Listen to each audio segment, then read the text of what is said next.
ಯಾರದಾರಪ್ಪ ಅಂತಂದ್ರೆ ಇವ್ರು ಯಾರು ನಾಯಕರಂತ ತಿಳ್ಕೊಂಡಾರಲ್ಲ, ಇವರು ಜನರದ್ದು ಆದವ್ರ ನಾಯಕರಲ್ಲ. ಇವರು ದುಡ್ಡು ಕುಡ್ಕೊಂಡು ಮಾಡ್ಯೋ ಮಾಫಿಯಾ ಮಾಡ್ಯೋ ಮತ್ತೆ ಭಾಳ ಜನ ಇದ್ದಾರೆ ಅದರಲ್ಲಿ. ಎಲ್ಲೋ ಕೆಲವು ಜನ ಸಜ್ಜನರು ಇರ್ಬೇಕು, ಎಲ್ಲರೂ ಅಂತ ಅನ್ನೋದಿಲ್ಲ. ಅದರಲ್ಲಿ ಮ್ಯಾಕ್ಸಿಮಮ್ ಇವರು ಅದಾರೆ. ಇಲ್ಲಾಂದ್ರೆ ಕೋಟ್ಯಾಧೀಶ ಹೇಳಿ ಬಂದು ಕೊಡ್ತಿದ್ರು ರೀ ನಮ್ಮ MLAಗಳಾಗಿ MP ಗಳಾಗಿ. ಯಾಕಂತಂದ್ರೆ ಅವ್ರು ದುಡ್ಡು ಮಾಡೋದು ಅಡ್ಡಾಡ್ತಿದ್ರು. ಇವತ್ತು ದುಡ್ಡು ಮಾಡೋದು ಕೆಲಸನೇ ರಾಜಕೀಯದವ್ರು ಮಾಡ್ಲಿಕ್ಕೆ ಹಚ್ಚಿದ್ದಾರೆ. ಇಂಥವ್ರ ಮಕ್ಳು ಹೆಂಗಿರ್ಬೇಕು ರೀ? ಇವತ್ತು ಅವ್ರ ಮಕ್ಕಳೇ ಬರ್ತಾ ಇದ್ದಾರೆ. ಈಗ ನೋಡ್ರಿ ಅವ್ರಿಗೆ ಅವ್ರ ಮಕ್ಕಳಿಗೆ ಕಾಣ್ತಾರೆ ಯುವಕರು, ಇನ್ನೊಬ್ರು ಯುವಕರು ಕಾಣೋದಿಲ್ಲ.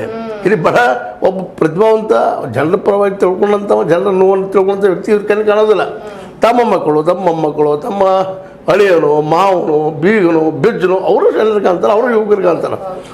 ಅವರು ಇವ್ರ ಬೆನ್ನ ಮೇಲೆ ಏರು ಬಂದಿರ್ತಾರೆ. ಅವರು ಆ ಕ್ಷೇತ್ರದ ಹಿಡಿತ ತಮ್ಮ ಕುಟುಂಬದ ಕೈಯಲ್ಲೇ ಇರಬೇಕು ಅನ್ನೋದು ಅವ್ರ ಉದ್ದೇಶ ಇರೋದ್ರಿಂದ ಬರೀ ಅವ್ರು ದುಡ್ಡು ಕೊಟ್ಟು ಕೊಡ್ಕೊಳ್ಳೋದ್ರಿ.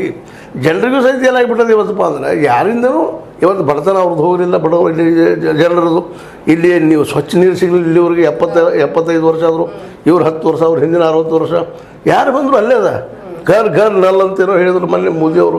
ಎಷ್ಟು ಘರ್ಗಳಿಗೆ ನಲ್ಲದು, ಎಷ್ಟು ಇಲ್ಲಿವರೆಗೆ ಇಡೀ ಭಾರತದ ಬಡವರಿಗೆಲ್ಲರಿಗೂ ನಾನು ನೆರಳು ಮಾಡ್ತೀನಿ ಅಂತ ಹೇಳಿದರು.